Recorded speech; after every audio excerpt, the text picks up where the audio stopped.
These days, when I do manage to get a little bit of free time, I like to go and skate. Head out to my local skate park, try some new tricks, try not to break myself, but I actually grew up doing this. I grew up in the Dallas area, and my home skate park was called Eisenberg Skatepark. It was a wonderful place, and they would host competitions. So when I was about 12 years old, one of my favorite tricks to like to do was go to the W ramp in the pro room, go up the side of it, hang on to a ceiling beam, and then let go and fall back into that quarter pipe. As I was warming up for one competition, I was trying that trick. I went and grabbed on, I let go, and I let out too far into the ramp, and I fell straight to the bottom on my wrist. Needless to say, it hurt pretty bad, but I ended up sucking it up doing the competition, but went to the hospital afterwards. When I got there, they said, okay, what's hurt? I told them about my wrist, how I fell, and they said, you're going to need an x-ray. I said, great. It's my first time ever to get an x-ray. Headed back there, and I was greeted by the radiographer, and her job was to make sure she took high quality images of my arm and wrist so that we could look and see what was happening under the surface. So she had me put it in different positions, rotate it around, tweak some settings in the machine, and said, okay, we're good, after taking several images. I waited a little bit, and then back in the room came the radiologist, and his job was then to take these high quality images, see what was going on, look at them, and actually diagnose the actual problem and make a plan for treatment. Thankfully, it was pretty simple. Nothing had moved too much. We just needed to make sure it was in a cast, didn't get bumped, and it'd be healed up in a couple months or so. I was at the skate park the other day and thinking about system tuning, as one does, and I realized that we, as A1s or system engineers, are responsible to both be the radiographer, the person capturing the data, and also the radiologist interpreting and making decisions with that data. All that being said, today I want to uncover this first half of the job. How can we be good radiographers so that we can have good data to make decisions with? Because if we don't have good data, then no matter how good of a plan we have, we're basically flying blind. This is like trying to fly an airplane with the altimeter being off and telling us we're 20,000 feet above than we actually are. That's no good, right? So we need good data. And so there are some best practices and also mistakes that we make that I see commonly in the field, and I'll walk through 5 of those today. But I will let you know, if you feel good about this or are getting more comfortable with measurement and want to get better at the radiologist portion, at the end of this week, August 11th, 2023, if you're watching after this, the workshop's going to be available for sale on my website. But I'm going to be streaming live a 2-hour system tuning workshop. We're going to be going start to finish tuning a system with my 4-part framework. It is made up of planning, verifying, processing, and listening. I'm going to share with you what I've learned over doing hundreds of systems now, and I break it down simply for someone who might be a beginner within system tuning. We're going to be using one microphone and tuning an entire system from scratch. I'm super pumped to share this with you, but today I want to make sure you feel comfortable, maybe you're new to data, with things not to do and how to get better at being a radiographer. Let's jump in. It's a common technique for a radiologist to show a picture of the opposite limb to somebody if they've broken something, to show a before and after. So in my case, when I broke my wrist, they actually had taken an image of my left wrist to see what it looked like, which wasn't hurt, and then showed me my right wrist. And I was very clearly able to see the difference and see the fracture and know that I had to be in a cast for 2 months. So with our audio analyzer software, something that's commonly used is the spectrum or RTA view. So this is seeing the level over frequency of the signal that's coming directly into the microphone. So here in Spectrum View in Smart, we're seeing my voice. So this is, you can see it moving up and down, the S's in my voice at 8K or the fundamental in my voice at 125. It's picking up what's going on. But we can also see all this junk down here below where my voice is actually speaking. And this is the road noise, the AC noise. The thing is, the microphone cannot distinguish between what is my voice and what is not my voice. It doesn't really care. It's just getting an audio signal into it. This is a helpful measurement if I'm sitting and mixing it front of house, because I don't need to compare anything. I just need to know what is the mix looking like that's coming into my microphone. Sometimes I can send this signal out from my desk on my Q bus and see what's going on there. It can help with ringing out mics or something like that. But that's all the RTA is doing. It's just showing me what is this signal that's coming into the microphone. However, if we hit T and pop over to transfer function view, it's doing something fundamentally different. It still has the measurement signal, the meters you see bouncing here, the little M, and below it is the little R. What is that? And that is reference. So I'm able to compare two different things. I'm now saying how like my reference signal is this measurement signal. And the cool thing is we can have anything in our measurement loop.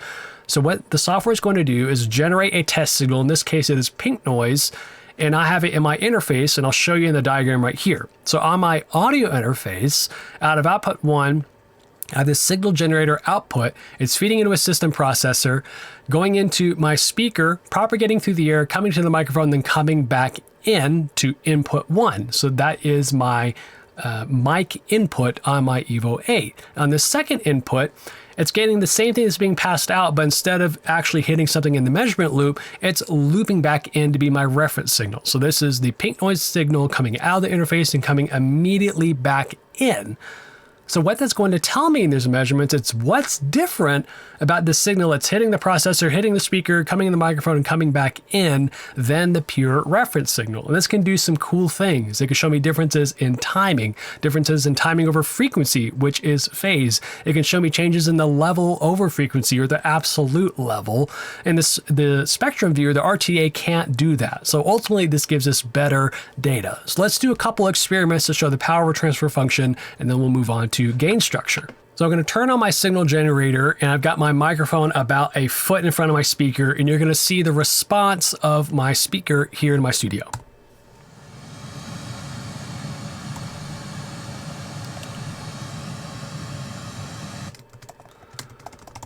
I hit the D key to turn on the delay tracker to sync up my measurement and reference because, it takes time to go to the processor, into the speaker, through the air, and come back in. And if my measurements are looking at something different, then the data is not accurate. We're going to dive into that a little bit more later. So this is showing me the frequency response of that speaker. So if this was absolutely flat, we wouldn't see any squiggly lines here. It would just be a flat line across here and a flat line across here. But we can also see this red line at the top, and this is a very important line. It's called coherence. This is a quality indicator of my data. If this line is really jagged all over the place, this is saying, hey, your measurement is not really similar to your reference at all. It's not that if we had a big EQ cut, we all have a bunch of bad coherence, but there's noise in the data. So there's reverberations, there's reflections, there's distortions, and all that can cloud the data. So a good measurement has high coherence, and the levels are closely matched between measurement and reference, at least to start with. Then we're able to see these deltas. So this view can show me the level over frequency, the timing over frequency, and the impulse response can show me polarity, absolute polarity. Phase data can show me that, yes, also to some degree. And then I can look at this even further to determine frequency content on the IR. That's a little bit more advanced Jedi tactics. But anyway, I can use smoothing here to look at the data and greater accuracy if we want to, or banding, sorry. All that being said, that's the power of a transfer function. I can closely look at this data. Let me do one more little demonstration here, and I'm going to move on to gain structure. So now I want to show you what a 6 dB drop in level looks like. And I'm going to do that two ways. First is in the system processor. So I'm going to turn on the signal generator, drop the input of the system processor 6 dB.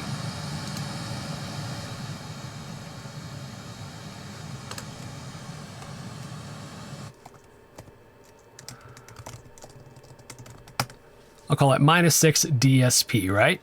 Now I'm going to put this back to 0. So we're back to our normal position. And now I'm going to do the same thing with the gain knob on the back of my speaker.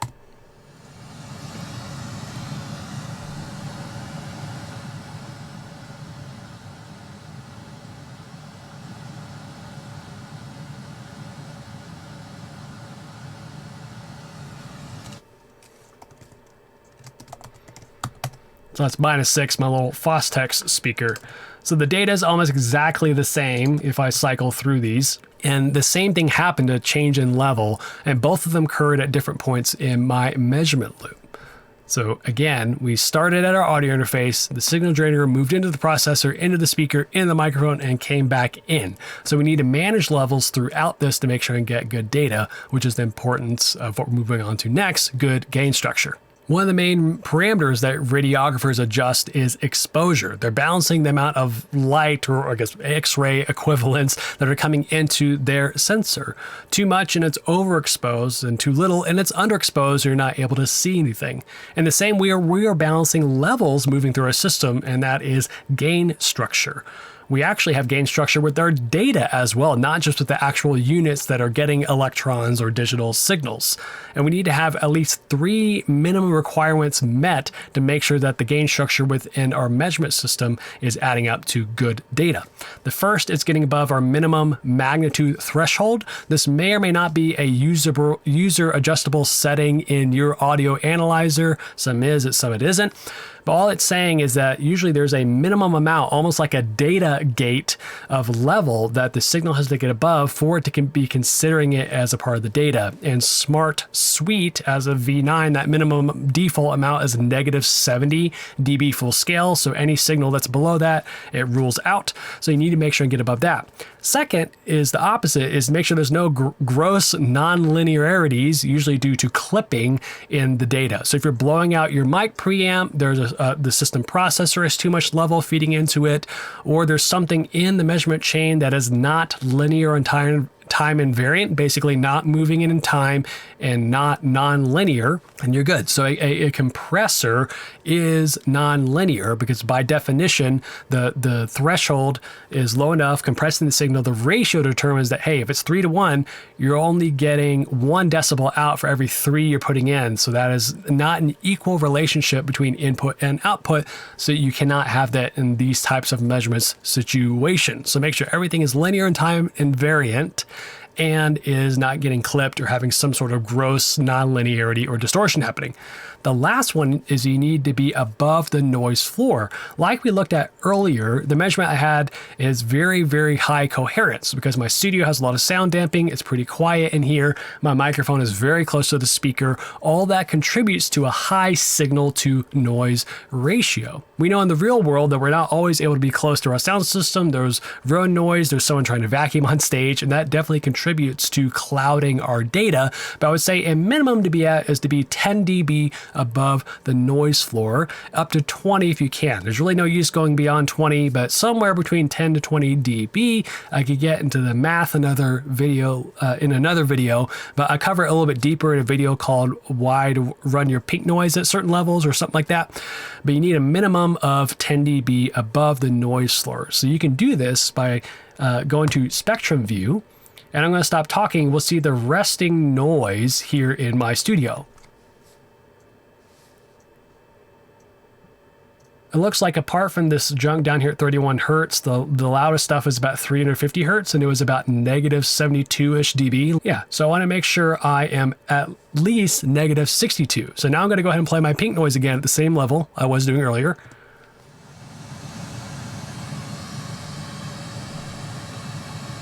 So I am at this -60 mark, so I am at, again, 10 dB above, which is giving me highly accurate data. I could increase it more, but I want to be able to talk over it in these videos, and I can simply go to my pink noise generator and increase that.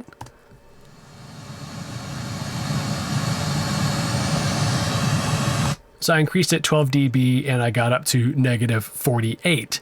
Again, we're not going to see a huge increase in coherence even if I ran it that loud because we're already a good bit above the noise floor, but just know you need to be there at a minimum. So with these things in mind, we need to look at our entire measurement system and be like, well, what can we change to keep that constant? Because again, we have our whole measurement loop. Where should we run things? So running through our signal chain, we have the signal generator output digital output trim. So that's right here in the bottom right hand corner of Smart. And when I'm starting from scratch, I'm usually starting at -12. And why I like that is that when something's coming in at -12, it's lighting up this little yellow light. So if I have my digital loop back, I can see that very clearly. So start there, then moving through. My audio interface has a monitor output trim. I want to have that all the way up so I can eliminate that variable.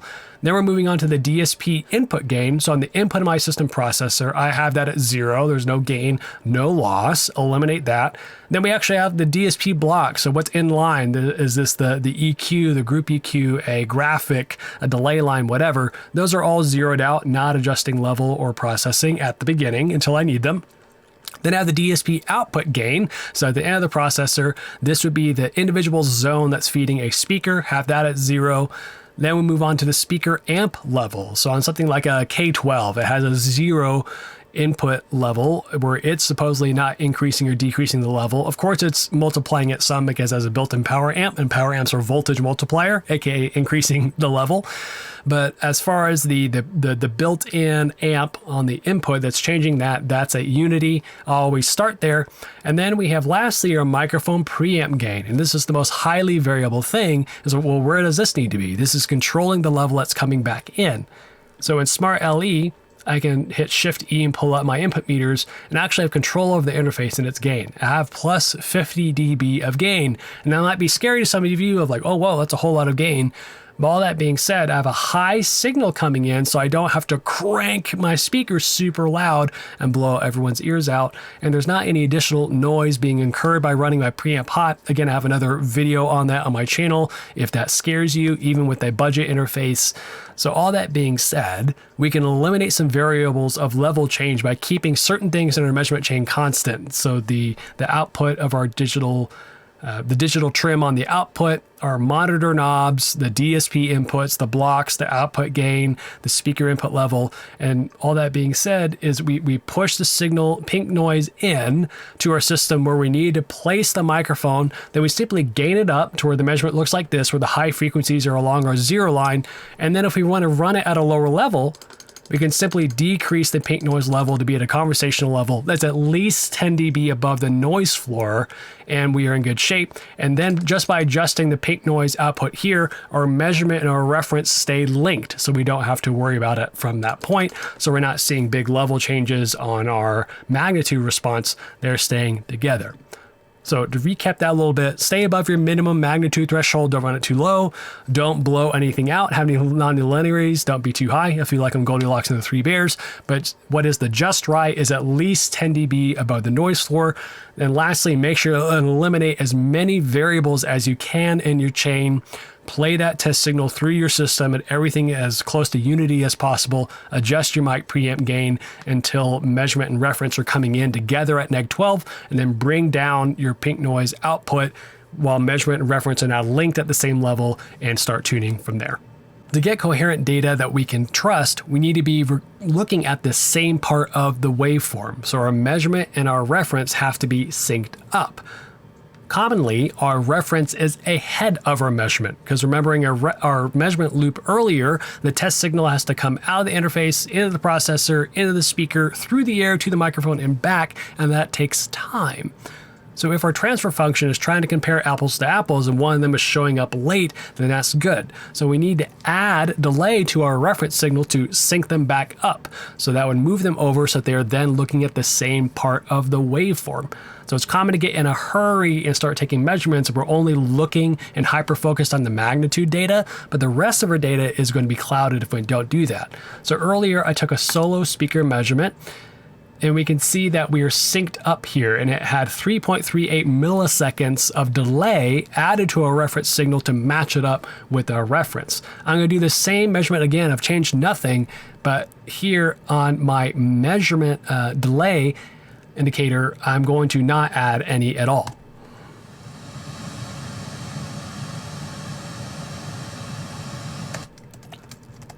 I'm going to call this no delay. And I look at this measurement, the coherence on the top end is stair-stepping and dropping down because it's not even remotely looking at the same part of the waveform in high frequencies. And so we look at the phase data, it's all these wraps, there's actually no impulse. But our magnitude data looks similar when there's at least some coherence, because it says like, hey, I know there's level here, but we're not synced up, we're not looking at the same part of the waveform. So if I do the same thing, hit the D key, it's going to look at it, sync it up, and show me my delay. And now we're going to be synced up. Boom. Now here it's right in the middle. If If I went to no delay again, we see it's off to the side, and it is 3.38 milliseconds behind what we had looked at. So being able to have our measurement and reference synced up is going to give us good data. When taking images, the radiographer is also responsible for naming each one and being very clear about what's happening. So the position of the arm in my case, what the settings were on the machine.